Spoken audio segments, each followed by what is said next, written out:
good evening. And welcome to the first ever Mathematic Foundation event, a webinar where we will be discussing equity in math education by thinking about the question, what messages are we sending to students? My name is Luke Wilcox, and I will be one of the facilitators for the webinar this evening. I am joined by my colleagues, Lindsey Gallus and Sarah Stecker. Lindsey, can you say hi to everyone? Hello. I just wanted to say before we get started, thank you all for coming on a weeknight. We know how precious weeknights are to teachers, so thank you so much for coming. We're so excited. We have been dreaming about this foundation for quite a few years, and we're really excited to speak with you all tonight and really excited to be joining some of our communities. So I recognize a lot of the names in the chat from either Stats Medic, but also now Calc Medic and Math Medic. So we're super excited that you've all come in tonight and are here to support us in the launching of the foundation, and then also to have some really great conversations about equity in the math classroom. Yeah, hello everyone. I'm Sarah, and I'm so happy to be with you all here tonight. This topic of equity is something that's very near and dear to all of our hearts. And so we're just excited to dig in and talk about some really practical ways that we can make our math classrooms more equitable and start to analyze some of those specific teacher moves that we're making and how those might be perceived by students.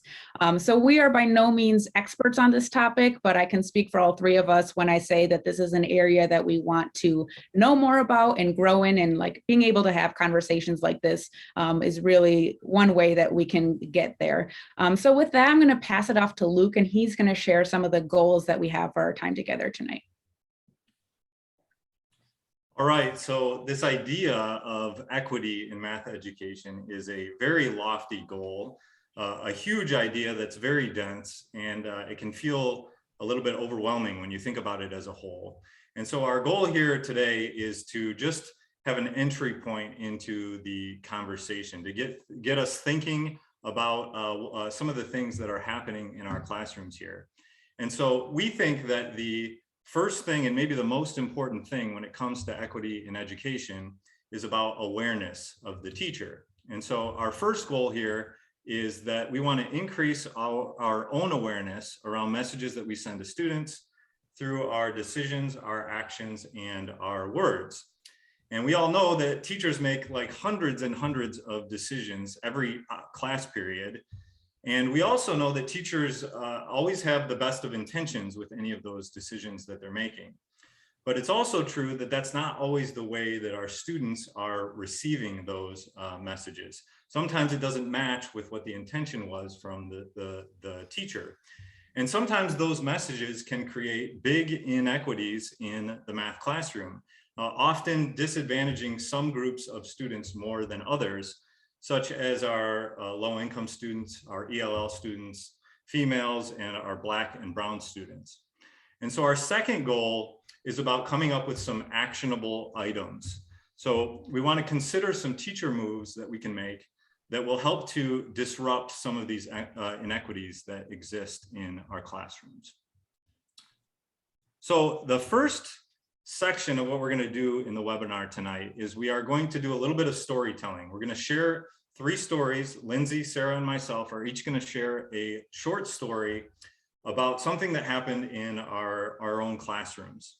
And I have to admit, we are going to be making ourselves a little bit vulnerable here, because these are some of the poor decisions that we have made as teachers. And so I am going to request that you give us some grace and some empathy as we share these stories. And then also to give yourself that same grace and empathy as you start to dig into your own teaching and think about some of your own practices. So I'm going to hand it off to Lindsey to give us our first classroom story here. Yeah, so I have many of these stories, I can admit. As Luke was mentioning, we as teachers often come in with the best of intentions, but sometimes the things we say are misinterpreted. So when I was thinking about this, I was reminded of my first year teaching AP Stats. And if you probably all know this about AP Stats students, but AP Stat students really care about their grades. Their grades are really important to them. And we're reaching the point in the year when we're about to start reviewing for the AP exam. And so I had this whole speech prepared, and I really wanted to motivate the kids, but I also wanted to explain to them, like, it's going to be really hard. So I was telling them, all right, going forward, this is going to be really tough, but we're in it together. And, really all we're focusing now is we're focused on your learning and your thinking. And, we're in this. I don't care about your grades anymore. Like, your grades don't matter. What matters is that we're learning. And so I, feel pretty good about this. I felt like I did a nice job with my speech, and I felt like I really communicated to my kids, like, I don't care about your grades. I care about that you're learning. Well, to some classes, maybe that would be okay. But later, one of my students stopped by and he said to me, well, everyone's, pretty upset because you said you don't care about our grades. And I had to explain to him, but then also to the class the next day, that was not my intention. I wasn't trying to say I don't care about your grades. I was trying to say that I value your learning and I wouldn't be penalizing you through your grades. I was trying to explain to them, like, all right, we're just in this together, and what I care about is your learning. But they didn't hear that. What they heard is I didn't care about their grades. I didn't care if they got good grades or bad grades. And that's something that was really important to them. And I think, after I said that, they sort of shut down or were mad and then didn't even hear the rest of what I had to say because of the emotional response they had to that. Sarah, how about you? How about a time when you sent a message to students that you didn't intend? Yeah, the story that kind of comes up for me is from my first year of teaching. This was a geometry class. I remember it was 6th hour, end of the day. And I remember this being like a particularly rambunctious group. And after the first few quizzes and tests, I noticed, the scores were pretty low. And my intention and what I was hoping for is I just really wanted these students to find some success in math class. And I thought that the way to go about doing that was if I could just get them to sit quietly in their seat and focus on filling out these very guided notes I was providing, that would be the solution. And I remember praising specific students for when they demonstrated those behaviors that I considered appropriate. I remember I would say things like, thank you, Gabby, for sitting quietly in your seat and being ready to learn. And when a student would just get a problem right, I would go out of my way to praise them. And I also remember, though, that there were other students, and I remember my interactions with them were, I was just constantly telling them, please go back to your seat, stop yelling, stop being so loud. And the message that I wanted to send, my intention was I wanted to say that I believe that they could be successful if they just changed their behaviors and did what I asked of them. And that was not at all the message that I actually ended up sending. The real message that I sent was that compliance and managing their behavior was the biggest thing that I valued, and that success for me only meant that they were getting these questions right. And so though my intention was to help them be successful, my words and actions ended up having the opposite effect. Their scores didn't really improve, and especially not for my Black and Brown students. And that one student that I was consistently telling that he needed to go back to his seat, I was really saying that he was a behavior problem. Instead of recognizing and making him known as somebody that was really capable of making valuable math contributions. And even now, looking back, realizing I had really failed to consider the knowledge and the experiences and the expertise that all of my students were bringing to the classroom. And because I focused so much on behavior, I ended up reproducing a lot of those kind of harmful and problematic patterns that we see in schooling today, instead of positioning students as these competent knowers and doers of math. So it's kind of my example of where this thing that I wanted them to be successful. I wanted them to see themselves in math, ended up having a much different effect because I went about it the wrong way. So Luke, what about you? So mine is also an early in my career thing. I had this big idea that I wanted to set high expectations in my classroom. I had read some research about how students rise to the level of the expectations. And so one of the policies that I enacted to try and achieve these high expectations was that I wanted students to be in class. So to me, skipping class was a big problem. I didn't want students to skip. And so the policy that I decided to put in place was that if any student skipped, then any of the work that we were doing on that day, they would get a 0 on. If it was, homework that was due that day, or there was a quiz or a test that day. So an unexcused absence is an absence where, their parents didn't call in to excuse them. So, maybe they went to all 3 lunches, or they left campus, or whatever it was. And I thought they had to be there. That was my high expectation for them. And so, I told the class about this policy. And I did notice that my skippers, there were less of them. I had less unexcused absences, but I still had a few. And there was one test in particular where I had 2 students that skipped on test day, and they got 0s, and that has a big impact on a student's grade. And so I decided I'm going to check in with these 2 students because, I want them to know I have high expectations for them. So the first student was Prafna. She was an ELL student. Her parents had come from Nepal. We have a large Nepali population at East Kentwood High School. And so, I asked her, hey, Prafna, why did you skip yesterday? You ended up with a 0 on the test. And she said, oh, well, mister, I did not skip. I was sick yesterday. My mother, she is embarrassed about her English. She does not have good English. And so she will not call the school because she's too embarrassed. So that's why it was an unexcused. And that kind of blew my mind a little bit. And then I had another student, Deontay, that I checked in with, and he said, oh, well, my mom didn't pay her cell phone bill last week, and we haven't had a phone in like a week. So I was sick, but she couldn't call. And so this good intention that I had about setting high expectations for students was not playing out the way that I wanted it to. And I think the message that my students were hearing with that policy was that my teacher doesn't know me. My teacher doesn't know my life. They don't know how things are different for me than they are for all of the other students in the classroom. And that certainly was not the message that I was trying to send, but that was definitely the message that those students were hearing. And so I think when you look at all 3 of those examples, you're seeing that teachers have the best of intentions, but that is not always the way that the students receive the messages. And so, we think that it's very important to try and think from the student perspective about what types of messages are we sending to students when we make certain decisions or when we say certain things to the classroom. So we'd like to try and get you all thinking about this as well in your own classrooms in some different scenarios that we've come up with. So we have an activity that we're going to take you through, and Sarah is going to give you the instructions. Yeah, so we're about to send you into breakout rooms, and you're going to be there with just a few other people, and you'll be there for about 15 minutes. So the first thing I'm going to have you do is just introduce yourself to your group, and then Luke's going to put a Google Doc in the chat, and on that you're going to see a column of teacher moves. And what you're going to do as a group is discuss each of those teacher moves and think about what message does that move or does that action or those words send to students. So you're not deciding if that move is a good thing to do or a bad thing to do. You're just thinking about how that message or how that move could be received by students. And then in the final 2 minutes of your breakout room time, you are going to whoever's sharing your screen and kind of facilitating in your group, they're going to choose one of the things that you talked about and go ahead and insert it right into the document. So you'll do that in the final 2 minutes.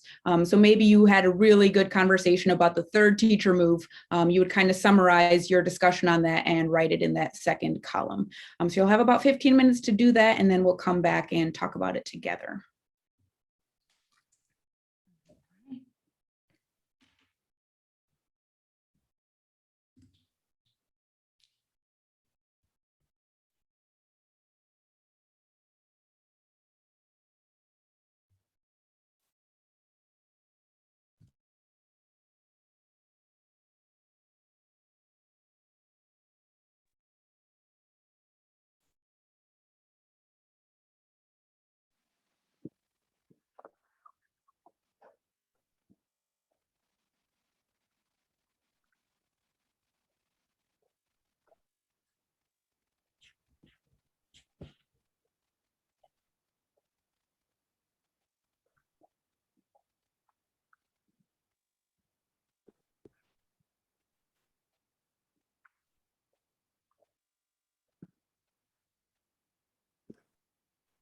Right. I think we've got almost everybody back.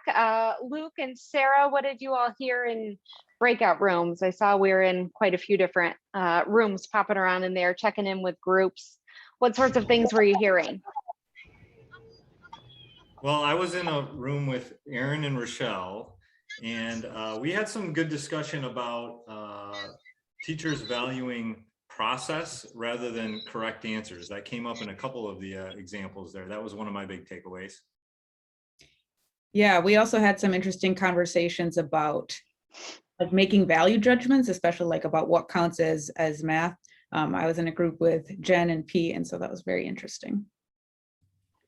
Yeah, one thing I had in a couple different rooms I had popped in, we were talking about how so much of this depends on the greater context of the classroom. And, you know, they were talking about this, even this first one about Bryce and, you know, like, do you have any questions for him? They were like, well, if this is standard practice, that means something completely different than if, you know, you never ask someone to justify and then now Bryce has to justify. So we talked a lot about just our classroom culture in general and these procedures and things, or standard practices, I should say. One that I was really interested in talking to different groups about was this part about having students start class by working together in small groups. And I think what's really important here is this idea about that's when how you start class. And, you know, all of you are here because you know us through either Stats Medic or Calc Medic or Math Medic. And, you know, that's really our biggest thing when it comes to our instruction is we think it's really important that students start class with their learning and with their thinking and not with the teacher being the one to give that information. And, you know, when we first started writing our lessons this way, really it was from more of like a pedagogy standpoint. We just felt like it was better for students' math understanding. But the more and more we got into this, the more we saw, you know, it's better for students from an equity standpoint as well. What we were communicating or what we're trying to communicate to students during this is that they're the ones with the knowledge.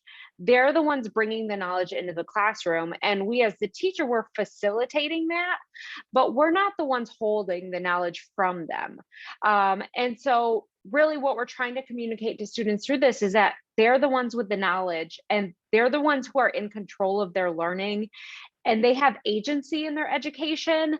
And it's really about sort of a power shift. It's about giving the power back to our students and letting them be in control of their own learning. And by in control, we don't mean, you know, the classroom's going crazy. We mean that they have the ability to learn these things and that they're capable. And so a lot of what we're doing with this, why we start class by having students working in groups is because we want our students to be the holders of the knowledge, where traditionally teachers are the holders or sometimes even the withholders of the knowledge, where we have to give knowledge to our students. And instead, we're trying to point out to our students that you are powerful. You have this thinking and this thought and this unique experience that you're bringing to the table.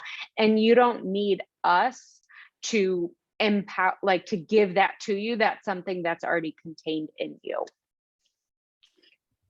Yeah, and I think one of the other places that our lesson design has messages that are being sent is during that group work. So in an experience first, formalized later lesson, the students are working in the group. Think about what you are doing as the teacher and the messages that you're sending to students while they are working in that group work.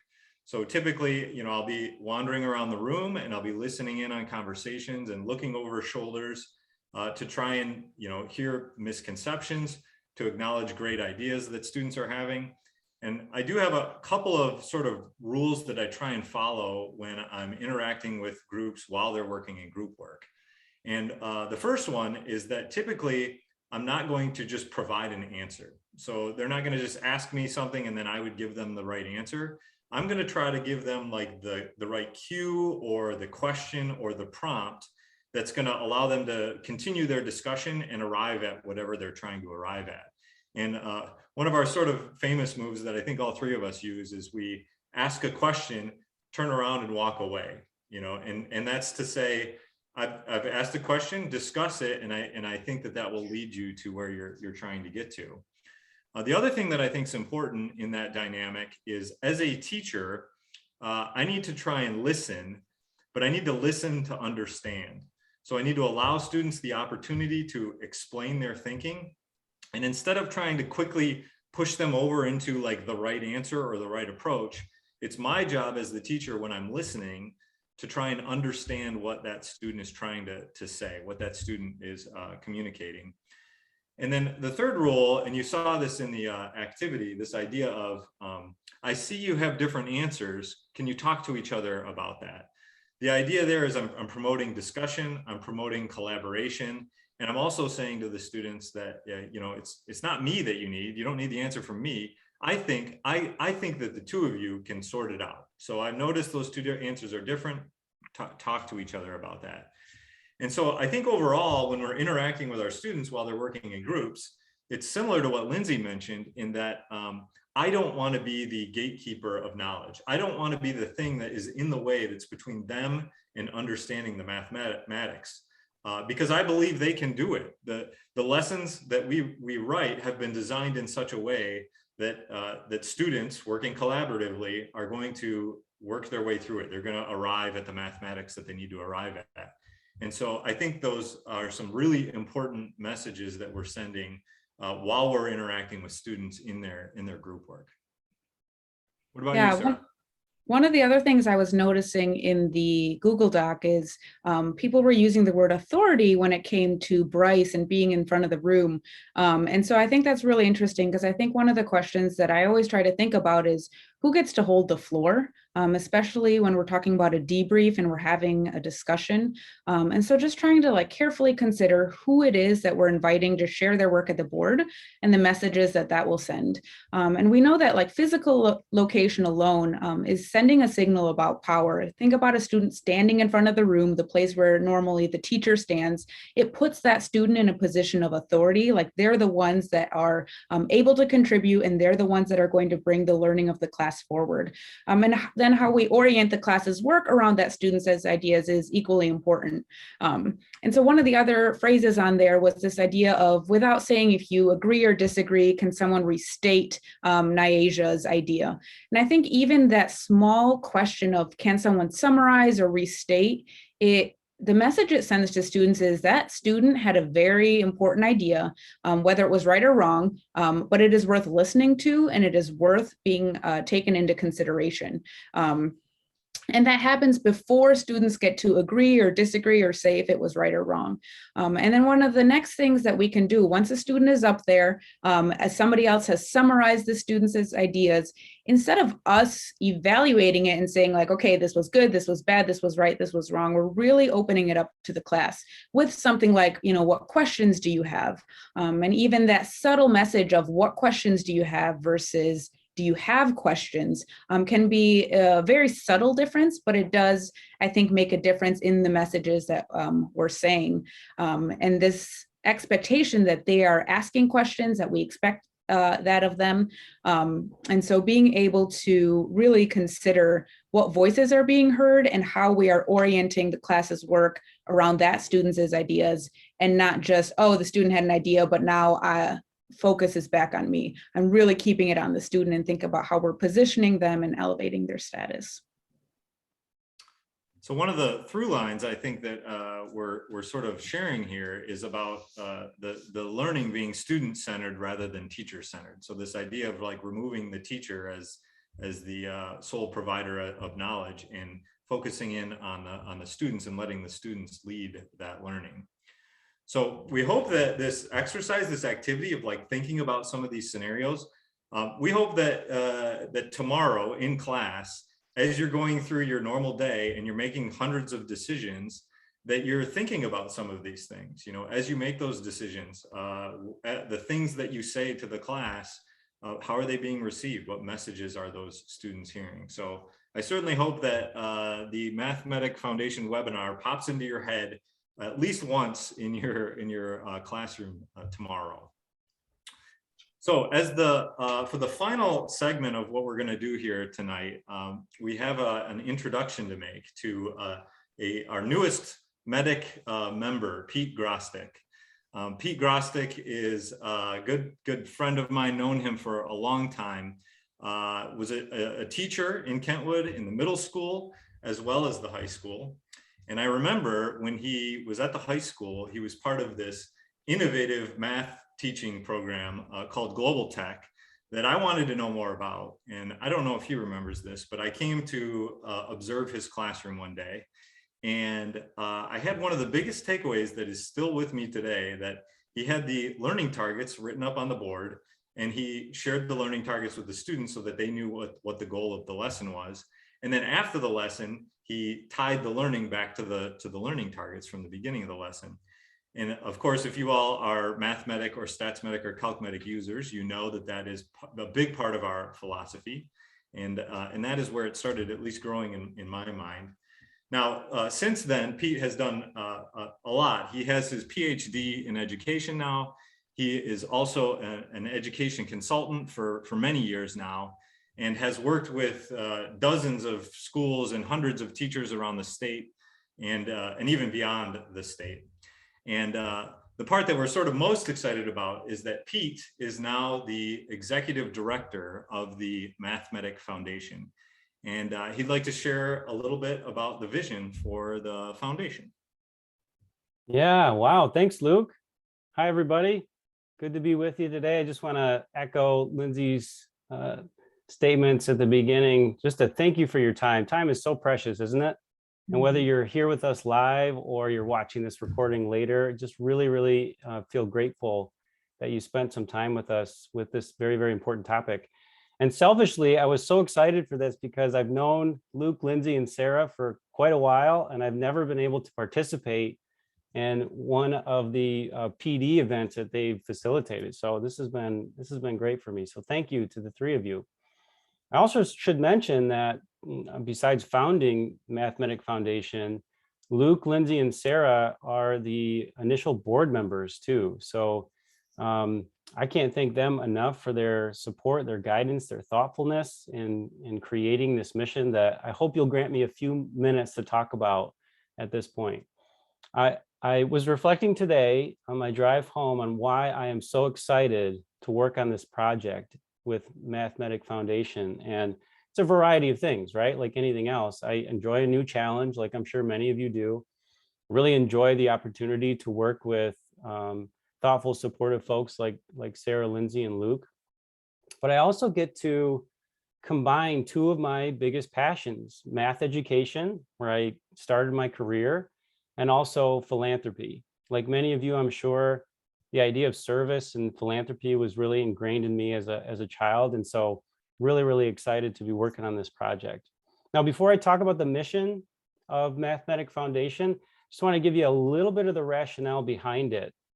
I think if everybody here, if we were all to create a report about the status of math education in the United States today, we would look at a bunch of data, wouldn't we? We would look at student achievement data, we would look at student perception data, we would look at teacher retention data, AP data, college data. And when we break that data down by income level and by racial and ethnic identity, we would see, not surprisingly, these stubborn, persistent gaps start to emerge, right? And most likely, one of the most likely reasons for those uneven math outcomes is really because of uneven access to math opportunities. So we feel like if we can affect some positive change on the opportunity side of the equation, that we're likely to see positive change on the outcome side of the equation and start to see some of those chip away at some of those gaps, those stubborn, persistent gaps. So the mission of Mathematic Foundation is connecting students, teachers, and schools to resources that increase equitable access to high quality mathematics education. And we're working to fulfill that mission in three ways. First, by awarding scholarships to students that are interested in pursuing degrees in mathematics. One of the kind of disappointing stats here is that over 52% of math majors end up switching away from mathematics, and that's the highest rate of change of any declared math major. And of course, there's a litany of reasons that someone might change their major, but one of them certainly is financial insecurity. And we'd like to take that off the table for as many students as possible. So that's the first one. Secondly, we'd like to offer grants to teachers that want to pursue high quality mathematics professional development. Third, we want to offer grants to schools for math related classroom resources. And we think in working to fulfill our mission in this way, we'll begin chipping away at some of those uneven gaps that I talked about by working on the opportunity side of the equation. So if this is at all interesting to any of you on this webinar or watching this recording, and you're wondering what you can do to support this mission, there's really two things that you can do right now. One of them, and I'll be posting a link to this in the chat before you leave the webinar, is you can take a short 5-question survey that won't take you but 2 minutes, where we're seeking your feedback about events that we're considering holding and hosting at Mathematic Foundation, and also just your general advice as we start out as a new public charity in this space. But secondly, you can also share the work that we're doing here at Mathematic Foundation with your network of family, friends, and colleagues. I should mention at this point, having math educators like yourselves connected to this work is absolutely critical. We can't do it without you. But we also want to expand beyond just math educators to anybody interested in our mission. You know, as thoughtful and as intentional as we've been about crafting our mission and the impact we'd like to have, we know that a diversity of perspective is only going to sharpen that mission and help us grow and make us better. And so what I'm going to do is tomorrow you'll receive a summary email, which will include the recording of this webinar, but also a few of the action steps you can take if you're interested and feel so inclined. And then lastly, I should mention too, eventually we are going to be seeking donations from folks. And so I want to tell you that we are a registered 501c3. So any donations made to Mathematic Foundation are tax exempt under the law. And we also are very proud of our promise that we have been and continue to work on securing support from corporations and fundraising events so that 100% of individual online donations will go directly toward our scholarships and grants. So if you're as excited as us, I encourage you to get involved at whatever level you feel is appropriate. And I will be putting the link to the survey form in the chat box before we leave today. But with that, I'll send it back over to Sarah, Lindsey, and Luke. Thank you, Pete. So we are really excited. Thank you so much for your time. And what Pete didn't mention is that he is the one knocking on doors for us and knocking on businesses and going out there and trying to get donations, because what we are truly most excited about is getting scholarships out to students and teachers and schools that need it. So thank you, Pete, first of all, for your time for this. We really, really appreciate it. I want to share a photo. So speaking of scholarships, and if you want to read more about this, you can find it on Mathematic Foundation. But this is a picture of Jacoby. And Jacoby is a student of Luke and mine from last year. And Jacoby was really just a excellent, hard-working student. Luke, what do you remember most about Jacoby? And what, you know, he was in Luke's class, but I also knew him well. And what made Jacoby stand out to you from, you know, some of these other students?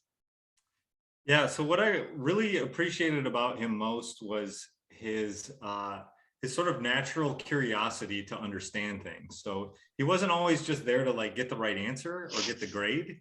He wanted to like understand the idea. And he's a robotics kid. He was in robotics for 4 years. He wants to go into computer science. And I also knew that he had a challenging some challenges in his home life, especially when it comes to finances. And I knew that college was going to be a strain for him, and that to us was an excellent opportunity to try and help Jacoby towards his goals of computer science in college. So great kid, he's doing good. He's in his freshman year. Pete, I know you got a chance to do a short interview with him, and there's some of the responses are on the Mathematic Foundation website. But Pete, what did you gather when you checked in with him? Yeah, Jacoby is such a neat individual, so inspiring, but also so inspired. He talks about still going back and donating his time to the middle and high school robotics teams at Kentwood, plays the tuba phenomenally well. One of his double majors is in music performance. So just an amazing young man, and so glad to meet him, but also just thrilled that he was able to get one of the initial scholarships too. Yeah, so Jacoby was our first scholarship recipient, and we are extremely proud of that and extremely proud of Jacoby. Last year, we gave out 2 scholarships to students, and we are committed this year to doing more scholarships for students in that. So what I want you to do is to think about, like, you all have a Jacoby, you have a student that you're thinking of right now that you wish you could give a scholarship to, that works really hard, but just maybe doesn't have that same access that some of your other students do. So what I'd like you to do is to think about that student and encourage them, please, to apply for a scholarship. We want to hear their stories. Our main goal with starting this foundation was to help students and to help teachers. And think of that student and please send them to the website to apply. It's a pretty quick scholarship application. I know sometimes that's a deterrent. We promise they can get through it fairly quickly, but we want to hear their story. So please send them our way. There's also, in that link I just dropped in the chat, that takes you to our scholarships and grants page on this foundation website. And there are teacher grants available as well. So please consider applying for anything that you may need, or passing it on if you feel like, in my district, we're pretty taken care of, but I know, friends of a friend and so on. Our goal is to help get as much out into the community as possible, and to hear more and to connect with all of you. All right. So I think that will about wrap us up. Luke, is there anything, or Sarah, that you'd like to add? Yeah, just Pete dropped that survey into the chat. If you'd like to click on that, open that up, and then take a couple of minutes of your time to fill that out. We would love to hear from you. As we've said before, we so much love our communities. The StatsMedic, CalcMedic, Mathematic communities are incredible. We are so grateful and so thankful that you would take the time to join us this evening, and we certainly hope to see you all in the future. Thank you so much. Thanks for coming out and just joining us in this conversation and partnering with us in our work. So we appreciate you all. Thank you so much. Thank you. Have a great night. Thank you. Hi, everybody. Thank you. Thank you.